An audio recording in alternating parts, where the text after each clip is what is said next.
그 지금 그 대만군 병력이 한 20만이 안 돼요. 한 18만, 17만 이렇게 되는데 그래요? 총을 한 13만 정을 사겠다. 지금 이제 변착식 지대공 미사일 스팅거도 한 2,000발 이상 산다고 지금 거의 전쟁 준비로 봐야 돼요. 그러네.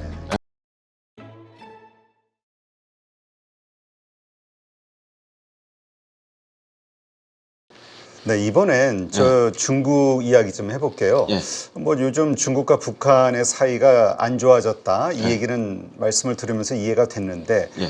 근데 이제 중국 입장에서도 북한이 또 필요할 수밖에 없는 상황이 대만 침공이라는 어떤 그 이 목표 예. 이것을 저 통일이라는 예. 그래서 뭐 침략이 됐든 뭐가 됐든 이런 관련된 것과 관련해서 또 북한이 되게 필요할 텐데라는 예. 생각을 저희가 하거든요. 예. 근데 요즘 갑자기 또 대만을 그 대만 해협에서 이제 또 군사 훈련을 한다고 포위를 하고 예. 뭔가 또 강성 조치들이 나오는 것 같아요. 뭐 특별하게 요즘 중국이 그렇게 강한 조치를 할 만한 이슈가 있나요?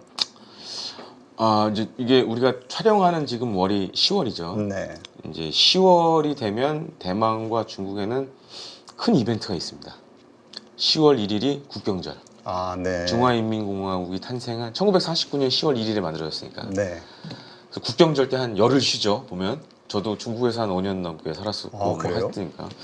그때 되면은 사실 국경절, 노동절 때 되면 아 국경절 저도 이제 살았는데 기억이 있는데 밖에를 못 나가요. 집에 있어야 돼요. 그러니까 14억이 다 놀러 나가요. 대만은 이제 쌍십절이라고 합니다. 10월 10일 중화민국 탄생한 날. 네. 그 두 개의 굉장히 중요한 10월의 이벤트가 항상 있어요. 근데 쌍십절이 되면 이제 대만 타이베이에서는 굉장히 큰 행사가 열립니다. 뭐 이제 대만군의 시가 행진도 있고, 네. 대만 이제 우리 지금 대통령 총통이라고 할 수 있는 사람이 또 연설도 하고. 그럼 갑자기 그럼 중국이 왜 대만 포위 훈련을 며칠 전에 했을까? 그래서 이게 중국어라면 제가 중국어를 하기 때문에 리엔허 리젠 2024B입니다. 훈련명이 연습명이. 네. 그러니까 A가 전에 몇 달 전에 한 번 했고 B를 또 한 거예요 이번에. 지금 이제 사실은 이제 많은 분들이 좀 오해를 하시는 게 지금 민진당이 집권했잖아요. 대만에. 네. 라이칭더 지금 총통이고. 민진당도 알아요. 옛날에 이제 양안 위기가 몇 번 있었고, 이제 대만 총통이 독립이라는 얘기를 꺼내면 중국이 굉장히 어쩌면 전쟁까지 벌일 수 있다라는 걸 알아요. 그래서 이번에 쌍십절 때도 라이칭더 총통이 뭔가 이제 성명을 냈지만 독립이란 단어는 들어가지 않았어요. 근데 발끈했죠 또 중국이. 그래서 이제 포위하는 훈련을 합니다. 근데 이번에 훈련에 좀 몇 가지 특색이 있어요. 보면은 그 전에 했던 이제 그 2022년에 펠로시 미 하원 의장이 대만 방문했을 때 한번 난리가 났었죠. 그때도. 그랬죠. 그 직접 그 네. 위험 지역 거기를 그냥 통과했었나 그때? 그게 아니라 이제 뭐 미사일도 쏘고 그 다음에 뭐 전투기, 폭격기, 해군 하여튼 총동원해서 이제 막 에워싸는 훈련도 했습니다. 근데 이번에는 사실 보면 에워싸는 것만 했어요. 네. 근데 주체가 좀 바뀌었어요. 해경. 중국의 해경이 좀 이번에는 활동을 많이 했고 또 한 가지 특징이 저녁 6시, 7시 되니까 갑자기 훈련을 중단하더라고요. 네. 그랬더니 오늘 한 18시간인가 정도 하고 딱 저녁 먹을 시간에 훈련을 중단하더라고요. 그래서 이거는 야간에는 안 하겠다. 야간 근무는 안 하겠다라는 약간 메시지도 좀 보여줬는데 그래서 이거 좀 골 때리네 그랬는데 일단 지금 중국 특히 이제 시진핑 주석 집권 이후에 이게 굉장히 강해지고 있습니다. 통일의 꿈을 이루어야겠다는 그게 굉장히 강해지고 있어요. 그래요? 그래서 실제로 저는 사실 뭐 이게 자랑이면 자랑이고 자랑이 아닐 수도 있는데 사실 제가 2013년부터 대만 군에서 하는 훈련을 취재를 갔었어요. 네. 그래서 이제 한 19년도까지 거의 매년 갔었는데 그래서 사실 이제 대만 국방부에 등록된 유일한 한국 기자예요. 그래요? 지금도 대만 기자 수첩, 대만 그 국방부 수첩에 기자 수첩에도 제가 있는데 그래서 이게 한번 갱신하라고 연락이 옵니다. 이제 베이징도 많이 왔다 갔다 하는데 베이징 가서 이제 중국의 이제 뭐 당의 이제 싱크탱크에 있는 사람들하고도 이제 만나서 얘기를 하고 그러는데 2019년에 이제 코로나 전에 가서 물어봤어요. 근데 그때는 이제 몇몇 친구들한테 야 니네 정말 대만을 침공할 생각이 있냐 그랬더니 아이 농담으로라도 그런 얘기 하지 마라. 22년도 이제 코로나가 끝나고 나서 물어봤습니다. 다시 물어봤습니다. 너네 정말 대만을 침공할 생각이 있냐? 그때 이제 펠로시 막 이제 네네. 가고 어쩌면 그럴 수도 있다. 아, 바뀌었네. 그래서 제가 봤을 땐 지금 한 50% 이상의 가능성이 있다고 봐요. 그리고 가장 중요한 게 지금 보시면 잘 보시면 이제 이 미 국방부라든가 미 태평양 사령관이라든가 뭐 미 해군 참모총장 이런 사람들 계속 얘기를 합니다. 27년, 28년에 중국이 대만을 침공할 수 있다. 근데 이렇게 보면 봤을 때 아이 설마 그럴 수도 있잖아요. 사실 그렇죠. 많은 분들이. 네. 근데 우리가 이제 2022년에 우크라이나전을 한번 복귀를 해보면 야 이거 빈말이 아니네. 왜냐면 22년 우크라이나전 발발하기 전에 미 국방부라든가 심지어 바이든 대통령도 계속 경고를 했었어요. 그랬었죠. 근데 우리가 안 믿었지. 네. 설마. 그래서 사실 이제 러시아가 초반에 실패를 한 게 우크라이나도 반신반의하다가 자기네도 이렇게 딱 돌려보니까 얘네 진짜 하려고 그러네. 네. 그래서 이제 전선에 있던 부대들을 다 다른 지역으로 뺐거든요. 그러니까 그때 첫날 개전 첫날 그래서 러시아군이 막 미사일 쏘고 했는데 다 엉뚱한 데만 었어요. 병력이 없는 데만 있어요. 아, 그리고 최근에 이제 대만도 느끼는 것 같아요. 그래서 대만도 내년도 국방 예산을 편성한 걸 보면 좀 특이점들이 몇 가지가 있습니다. 그리고 지금 그 대만군 병력이 한 20만이 안 돼요. 한 18만, 17만 이렇게 되는데 그래요? 총을 한 13만 정을 사겠다. 새 총을 네. 자동 소총을 13만 정을 내년부터 3년 내에 13만 정을 사서 배치하겠다. 새 총을. 네. 그러면 이제 새 총을 바꾼다는 얘기는 이게 좀 의미심장한 메시지가 있죠. 그러니까 전쟁 준비라고 봐야겠죠, 사실상. 그렇죠. 그러니까 네. 뭔가 그 위협을 그냥 위협 정도로 본다고 하면 그렇게 엄청난 돈을 들이진 않겠죠. 그러니까 우리나라도 예를 들어서 사실 지금도 이제 총을 구매를 합니다. 왜냐면 이제 노후 총기들 대체를 하기 때문에. 근데 13만 정씩은 못 사요. 네. 근데 지금 내년도 국방 예산에 13만 정을 사겠다. 그리고 새로운 소총을 한 몇 주 전에 이제 기자들한테 공개도 했고. 그다음에 또 한 가지가 지금 이제 견착식 지대공 미사일 스팅거도 한 2,000발 이상 산다고 지금 얘기를 해요. 아, 차곡차곡 무기를 사재기 하고 있군요. 그러니까 대만이. 지금 그 이제 트럼프 대통령 집권했을 때 17년도 그쯤에서 미국의 정책이 바뀝니다. 그러니까 그동안은 대만에 대한 이제 미국제 무기 판매에 있어서 사실 이제 미루고 중국과의 관계 때문에 미루다가 갑자기 이제 몇 년에 한 번 왕창 해주고 그랬거든요. 네. 근데 지금은 잘 보시면 뉴스를 찾아보시면 미 정부의 그 대만 무기 수출하는 걸 보시면 그때마다 다 해줘요. 그 이제 미 정부도 이게 자칫 충돌이 생길 수 있다, 침공할 가능성이 높다라고 보고 있고 스팅거 미사일을 한 2,000발 이상 산다는 거는 거의 전쟁 준비로 봐야 돼요. 그러네. 네. 그리고 또 한 가지로는 저는 이제 대만군 연습을 가봤기 때문에 아는데 이제 군 관계자들도 대만군 관계자들도 이제 친한 사람들도 있고 그다음에 대만 뭐 언론에 있는 국방부 출입하거나 외교부 출입하는 뭐 기자들도 이제 형동생 하면 지내는데 2017년도부터 좀 많이 바뀌었어요. 그러니까 이제 한광 연습을 할 때 이제 비밀리에 이 미국의 고문단들이 들어옵니다. 네. 군사고문단. 네, 고문에 들어와서 연습을 참관을 해요. 연습을 참관하고 결과가 나오면 거기다 이제 조언을 해줘요. 자, 너네 우리가 보니까 너네 이런 무기가 필요한 것 같아. 그러니까 이런 거를 내년도 예산에 반영해서 신청을 해. 우리가 그럼 오케이 해줄게. 굉장히 밀착화돼 가고 있어요. 그리고 또 한 가지가 지금도 간혹 그런데 옛날에는 그러니까 17년도 이전에는 이 대만 군인들이 미국 가서 훈련하는 장면을 공개를 안 했어요. 네. 근데 17년도, 18년도 들어서면서 예를 들어서 또 어쩔 때 보면 대만군이나 우리 군이랑 같이 있는 사진도 있습니다. 그래요? 예, 그래서 그리고 이제 이것도 사실 우리 언론에 나와서 문제가 됐었던 적이 있는데 이제 문재인 정부 때 한 18년, 19년도로 기억이 되는데 이제 아태 지역 공구 참모총장 미국 이제 태평양 공군사령부가 주최하는 아태 지역 공군 참모총장 회의가 있었어요. 근데 그때 대만 공군 참모총장 영상이 이렇게 딱 나온 거예요. 그래가지고 이제 그게 우리 언론에서 이렇게 우리 거기 참모총장도 있었고 나오면서 난리가 났었죠. 야, 이거 잘못하면 두 개의 하나의 원래 우리는 지금 하나의 중국을 그렇죠. 지지하는데 두 개의 중국이 될 수가 있다. 잘못하면 외교 문제 될 수 있다. 그래가지고 그게 이제 언론에 한번 나온 적이 있는데 미국이 살짝 그렇게 공개를 해요. 그리고 이제 일이 생기면 내려버립니다. 그러니까 그런 식으로 중국한테 계속 그 메시지를 주죠. 하지 마라. 하면은 네. 이렇게 한미일이 네. 연합을 해서 대만과 함께 싸울 수도 있다. 네, 그런 메시지를 전달하죠. 그러니까 아태 지역의 우리 동맹국들이 하나가 돼서 이걸 막을 수도 있다. 그런 메시지를 계속 전달을 하죠. 근데 이 한미방위 조약에 의하면 미국이 어떤 전쟁 시작이 되면 우리도 자동 참전이 되는 건가요? 뭐 사실상 그렇다고 봐야죠.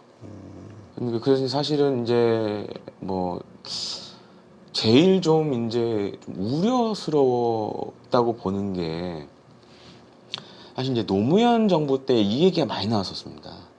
그러니까 주한미군의 전략적 유연성 문제. 그 전략적 유연성이 뭐냐? 만약에 주한미군이 중국이 대만을 침공했을 때 병력을 옮겨서 참전하면 어떻게 되냐? 그렇죠. 이 문제가 노무현 정부 때 굉장히 이슈가 됐었어요. 근데 지금은 사실 이걸 언급하시는 분들이 별로 없어요. 네.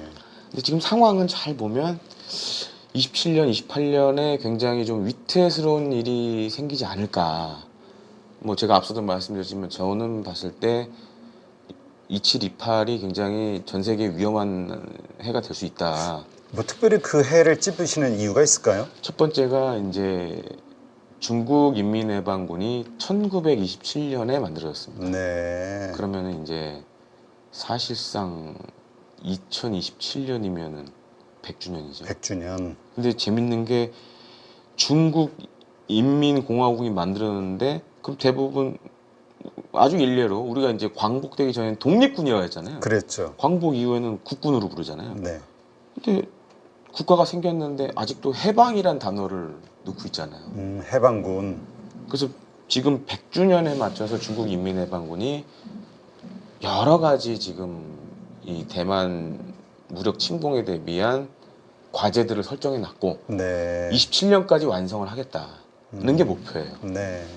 그리고 또 한 가지가 그럼 이제 이건 뭐 제가 생각하는 시나리오인데 27년에 군사적인 준비 태세를 완비하고 28년에 침공을 하고 제가 아까 말씀드렸죠. 1949년이 중화인민공화국이 탄생한 해라고. 네. 그럼 2029년은 80주년이 되는 해입니다. 그러니까 뭔가 이게 기념비적인 해가 연이어 있다라는 거죠. 그리고 이제 약간 별개의 문제일 수도 있지만 현 시진핑 주석 입장에서 지금 중국 특히 경제 아시다시피 뭐 저는 경제라는 사람이 아니지만 최악이거든요. 그렇죠. 그러니까 이제 뭐 이 동북아에 중국, 일본, 우리나라 똑같습니다. 그러니까 경제가 업을 했다가 이제 다운이 되는 시기들이 다 있었잖아요. 그렇죠. 업앤다운이 다 있잖아요. 근데 중국은 지금 지금 다운의 시기로 들어가고 있어요. 그렇죠. 근데 이제 후진타오, 원자바오 시대 때만 하더라도 매년 경제 성장률이 뭐 10% 이상씩 찍었는데 지금은 사실 지금 몇 %도 안 되죠 지금. 5% 목표 설정했다가 그게 완전히 깨질 것 같아서 네. 난리가 났죠. 네, 근데 저도 8월 중순에 베이징을 가봤지만 지금 중국 내에 이 경제와 관련된 심리가 바닥이에요, 바닥. 그러니까 더 큰 문제는 뭐냐? 경제에 대한 희망이 없어요, 다들. 주체들이 다 희망을 잃었어요. 네. 제가 볼 때 그게 가장 큰 문제라고 봐요. 공동부유하면서 이 모든 기업가들의 의욕도 꺾어버리고. 그러니까 이제 사실은 뭐 지금 이제 사실 대만과 관련된 얘기가 약간 좀 벗어난 부분도 있지만 제가 보는 지금 중국의 가장 큰 문제는 뭐냐면 우리도 사실은 이제 경기 침체를 겪어봤죠. IMF도 맞아봤고. 그렇죠. 그러면 이제 사실 기본적으로 그렇게 되면 꺼낼 수 있는 카드는 뭐 중 하나가 그거죠. 대외에 그러니까 국내 해외 투자 유치를 해야 되잖아요. 그렇죠. 근데 중국을 잘 보세요 지금. 해외 그 자본이 들어오는 거에 대해서 굉장히 적대적입니다. 그렇죠. 요새 뭐 스파이법인가 그것 네, 때문에 반간첩법 있죠. 네. 그 다음에 또 한 가지 문제가 그 후진타오 원자바오 시절 때 이렇게 기록적인 경제 성장률을 할 수 있었던 게 원자바오 총리의 역할이 컸어요. 네. 그러니까 이제 사실은 우리가 잘 보시면 천안문 사태가 일어났을 때 그때 이제 많은 해외 투자자들이 사실은 중국에 투자를 꺼려 했었어요. 근데 그때 덩샤오핑이 이 남순강을 하면서 대외적인 메시지를 냅니다. 중국의 개혁 개방 멈추지 않는다 라는 메시지를 냅니다. 그래서 사실 해외 투자자들도 안심하고 투자를 했죠. 그 다음에 이제 그 개혁과 개방하면서 해외 투자자들을 위한 많은 조치들을 했고 네. 사실 우리나라 기업들도 많이 가서 했고 그렇죠. 근데 이제 후진타오 원자바오 시절만 하더라도 원자바오 총리가 그런 대외적 메시지를 계속 냈어요. 그러니까 지금 이제 심천이 우리가 이제 중국어로 선전, 심천, 홍콩 옆에 개혁 개방의 상징적인 도시인데 지금은 다 실업자가 됐고 그 다음에 이제 노숙자가 많아요. 네. 물론 거기 심천에 가면 화웨이라든가 중국의 첨단 IT 기업들이 있지만 실업자가 더 많아요 지금. 거기다 더 큰 문제는 이게 더 전 개인적으로 크다고 보는데 지금 대규모 이 지금 인력을 감축한다든가. 그렇죠. 예. 그래서 저 이제 베이징 8월 중순에 갔을 때 이제 우리나라 특파원이랑 이제 밥 먹고 이제 북한 대사관도 한 바퀴 돌았는데 그 얘기를 하더라고요. 중국은 대기업 다니다가 35살이면 잘린다. 아, 우리는 뭐 사실 40 넘어야 되고 이런데. 그렇죠. 뭐 명예퇴직이니 뭐니. 네, 근데 중국은 35살에 그냥 나가야 된다. 그럼 사실상 지금 중산층이 붕괴되는 거야. 거기에다가 그렇죠. 부동산 반토막 났죠. 그렇죠. 그러니까 이제 사실 이제 지금 중국의 한 60대, 70대들은 개혁 개방의 성과를 가장 많이 받은 세대입니다. 집 있죠? 차 있죠? 통장에 잔고 좀 있죠? 애들 다 키웠죠? 그래서 이 사람들 생각이 지금 최대한 돈을 아껴 써서 노후를 버티겠다. 집도 있고 차도 앞이 안 보이니. 네, 집도 있고 차도 있고. 그다음에 뭐 40, 50대 저랑 비슷한 연령대들, 그러니까 좀 잘 사는 애들, 집 있고 차 있고 애기 있고. 근데 재산 조금 있고, 근데 대출 많이 남았고 집 때문에 집 대출 때문에. 좀 있고. 예. 얘네들 생각이 뭐냐? 사교육비 안 쓰겠다.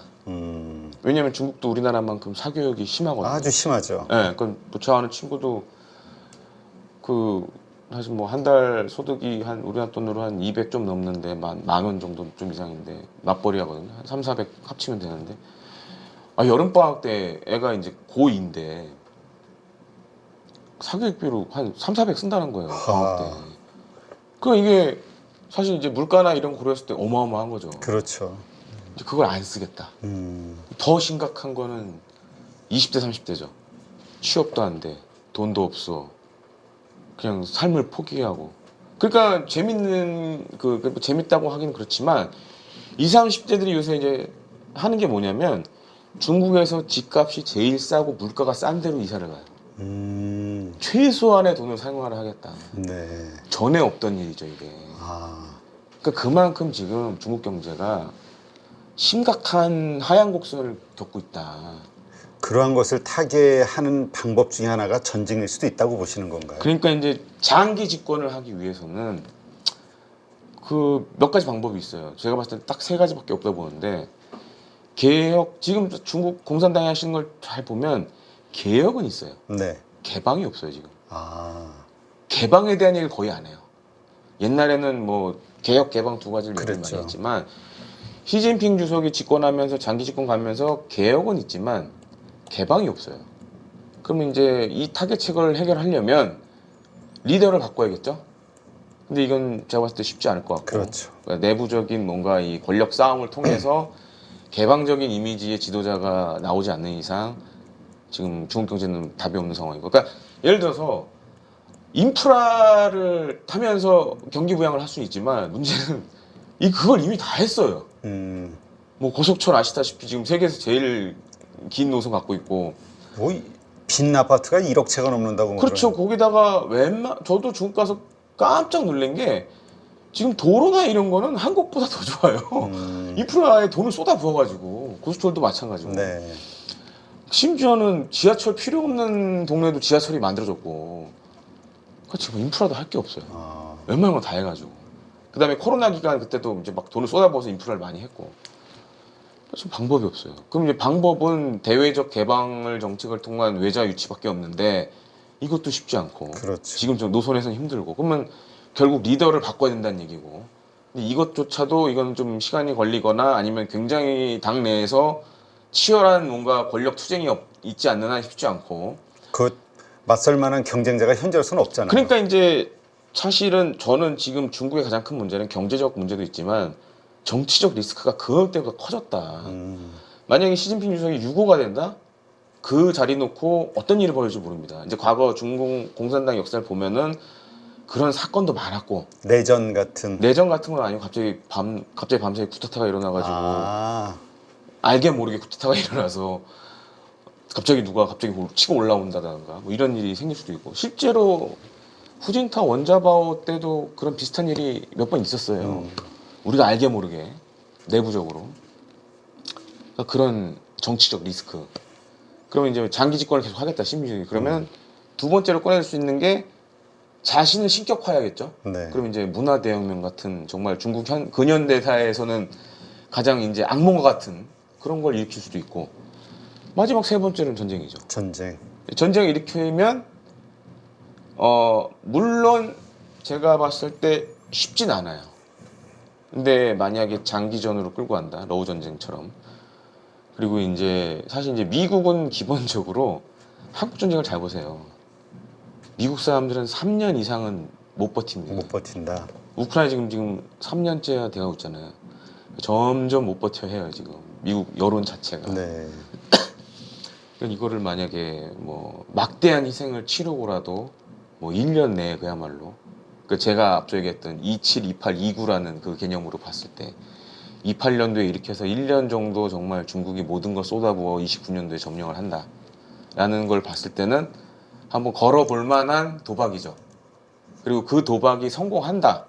그러면 중국 시진핑 주석의 이 중국 지도자 반열에서 순위가 바뀝니다. 대만을 통일하는 순간. 그렇죠. 그러니까 지금은 마오쩌둥이 1순위잖아요. 네. 2등이 덩시어핑이고 그 뒤로는 이제 뭐 모르겠습니다. 장점위는 그 정도 수준이 안 될 것 같고 어떻게 보면 3순위가 지금 시진핑이 됐는데 통일을 둘 다 앞에서 못했거든요. 네. 만약에 시진핑 주석이 통일한다? 그러면은 마오쩌둥보다 더 높은 번호를 받을 수 있는 거죠. 거기에 대한 그 욕구가 시진핑에는 충분히 있을 수 그렇죠. 있다.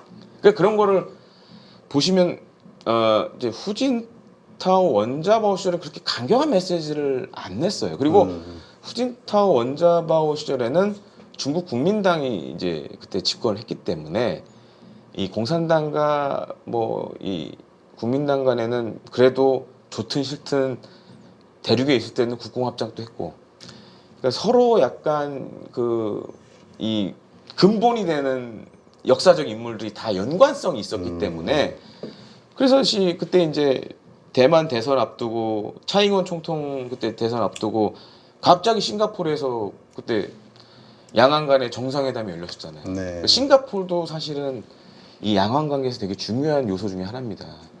싱가포르이 재밌는 게 뭐냐면 중국과 대만의 양쪽에 다 발을 걸치고 있어요. 그리고 잘 아시다시피 싱가포르의 총리들 보면 다 화교예요. 네. 중국을 다 구사한 사람들이에요. 그래서 양안을 왔다 갔다 하면서 그동안 알게 모르게 중재자 역할을 많이 해왔어요.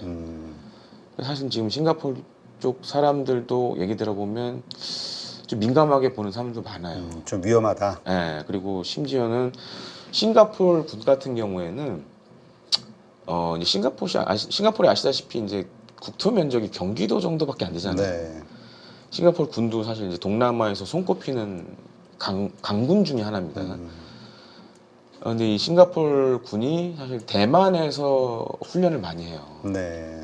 최근에 이제 저도 이제 친한 싱가포르 친구에서 얘기를 들어보니까 몇 년 전까지만 해도 싱가포르에 꽤 많은 병력들이 들어가서 훈련을 했었어요. 지금은 얘기 들어보니까 대부분의 병력이 빠졌다고 하더라고요. 그래요? 네, 그래서 호주 쪽으로 다 넘어갔다고 하더라고요. 아, 그 얘기는 언제든 전쟁이 일어날 수 있는 가능성이 커졌고 거기서 받을 피해를 피하기 위해서. 그러니까 자칫 여기 많은 병력을 줬다가는 원치 않게 개입이 될 수 있다라는 생각을 갖고 있는 거죠. 그래서 호주로 좀 많이 옮겼다 지금은. 그래서 좀 그래서 그거를 이제 우리 한자로 표현하면은 성광부대라고 합니다. 네. 별성자 씁니다. 이게 왜냐면은 싱가포르이 중국어로 하면 신자포인데 그 앞에가 별성자거든요. 그래서 성광부대라고 하는데 이 성광부대를 많이 병력을 줄였다고 하더라고요. 네. 그러니까 그만큼 이제 중재자 역할을 하는 싱가포르도 지금 상황이 예사롭지 않다. 그리고 미국도 계속 그런 시그널을 보내고 있고 뭐 대만도 최근에 내년도 국방 예산 편성한 거 보면 이건 사실상 전쟁 준비에 가까운 무기들을 지금 사재 끼고 앉아 있고 그러니까 우리 군도 총을 뭐 3년에 걸쳐 13만 정 산다 그러면 우리 총 만드는 회사 딱 두 군데밖에 없어요. 상장돼 있는 데는 지금 아마 S&T 모티브밖에 없는 걸로 알고 있는데 네. S&T 모티브 주가가 엄청 오르겠죠. 13만 정 산다 그러면. 일감이 그냥 확 들어왔어요. 네. 그것도 3년 안에 그럼 한 1년에 거의 4만 정 이상 만들어야 된다는 얘기인데 그럼 S&T 주가 확 뛰겠죠. 근데 이제 대만은 사실 이게 나라에서 변기창에서 만들기 때문에 그렇지는 않은데 이런 걸 보면 대만도 뭔가 2728에 관련된 급변 사태에 좀 대비하는 거 아니냐라고 좀 보여지고 그리고 최근에 주한미군들이 하는 이제 훈련들도 보면 물론 이제 우리나라에서 하는 훈련도 있지만 주한미공군 특히 보면 갑자기 막 오키나와로 날아간다던가 아니면 뭐 태국으로도 가고 그러니까 전략적 유연성이 지금 굉장히 활발하게 이루어져요. 그런 걸 보면 야 이거 좀 예사롭지 않다. 거기다가 이제 저는 2728이 또 이제 이 중국의 대만 침공 말고 또 좀 위험하다고 보는 것 중에 하나가 지금 뭐 앞서도 제가 말씀드렸지만 우크라이나전이 뭐 내년 정도면 어떻게 됐든 양측이 마지 못해서라도 휴전할 것 같아요. 네. 근데 지금 이제 뭐 아시다시피 이제 우리나라가 폴란드에 많은 양의 무기를 팔았죠. 수출했죠. 근데 그쪽에서 이제 영업하는 우리나라 방산업체분들 얘기를 들어보면 그쪽 분해인 사람들이 그 얘기를 한다라는 거예요. 27년, 28년에 푸틴이 또 어딘가를 쳐들어갈 것 같다. 나토국 중에 하나.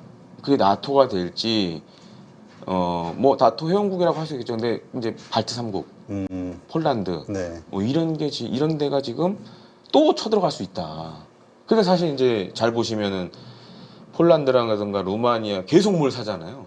지금 전 세계 그 유럽이나 미국의 방산업체, 심지어 싱가포르 방산업체도 여기서 마케팅을 하고 있어요 지금. 네. 총력전을 하고 있습니다. 그러니까 왜냐면은 잘 아시다시피 지금 거기 나라들이 난리거든요. 다음은 우리다라는 생각 많이 하고 있고. 그렇다면 그때 또 전투가 벌어지면 전쟁이 나면은 미국도 거기에 또 참여할 수밖에 없고 그렇다면 미국의 군사력이 또 분산되고 힘이. 네, 그러니까 지금 이제 2728 관련돼서 중국의 대만 침공이 하나가 있고 그다음에 푸틴이 또 한 번 장기 집권을 위한 또 한 번의 전쟁을 일으킬 수 있다. 그다음에 세 번째는 북한 리스크입니다. 제가 봤을 때는 북한이 어떤 리스크가 있냐. 김주애가 등판했다라는 거는 이거는 굉장히 메시지가 커요. 그러니까 김정은을 등장시킨 건 자기 수명이 얼마 안 남아서 등장시켰거든요. 네. 그러니까 김주애가 지금 나왔다는 거는 사실 이제 김정은 같은 경우에 건강 상태가 정말 안 좋습니다. 그래요? 그러니까 김정은의 가장 큰 문제 중에 하나가 라이프 스타일이 몸에 안 좋은 것만 해요 지금. 김정은 같은 경우에는 이제 뭐 정보 당국이나 이런 얘기 들어보면 낮에 자고 밤에 일해요. 네. 그러니까 이번에도 무인기도 갑자기 북한 외무부가 밤 9시 넘어선가 성명 냈잖아요. 그러니까 그게 사실은 김정은의 라이프 스타일하고 맞아요. 밤에 일을 하고 새벽까지 일을 하거든요. 그러니까 밤에 보고받고 열받아서 갑자기 나온 거거든요. 그거 있죠. 술 좋아하죠. 담배 좋아하죠.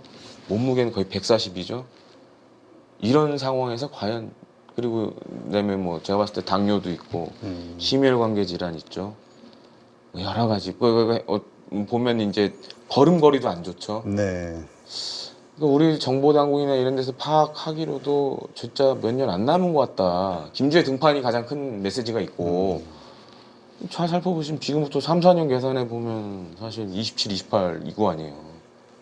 그것도 리스크가 될 수 있다는 거죠. 그러니까 만약에 김주애가 다음 지도자가 된다. 네.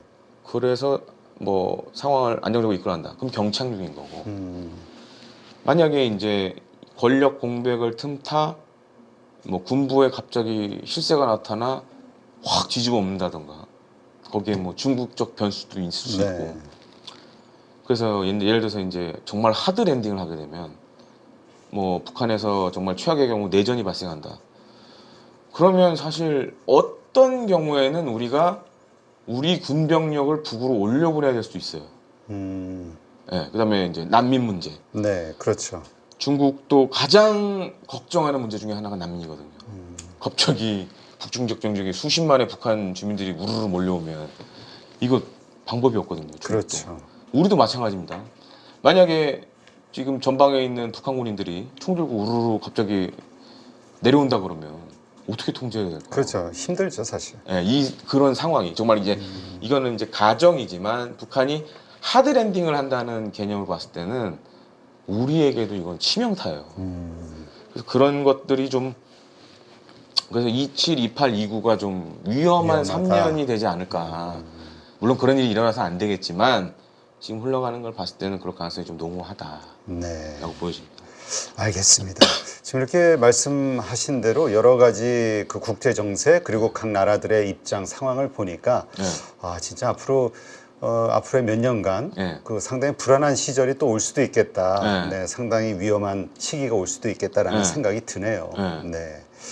네, 오늘 이렇게 해서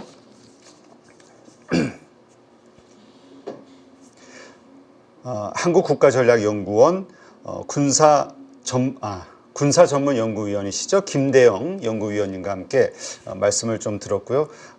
아마 방송을 보시는 많은 분들이 다양한 각도에서 생각해 볼 수 있는 네, 그런 아마 시간이 되지 않으셨을까 생각이 됩니다. 오늘 좋은 인사이트 고맙습니다. 감사합니다. 금리 인하는 우리에게는 기회입니다. 돈을 벌 수 있는 기회죠. 우리 포트폴리오에는 변화되는 주도주를 가지고 올 수 있게 하겠습니다. 일각에서는 그런 얘기들을 많이 하세요. 주도주 같은 경우가 뭐 천차만별로 이렇게 왔다 갔다 하는데 실제 이게 뭐 우리 포트에 가지고 올 수 있냐? 누구나 할 수 있습니다.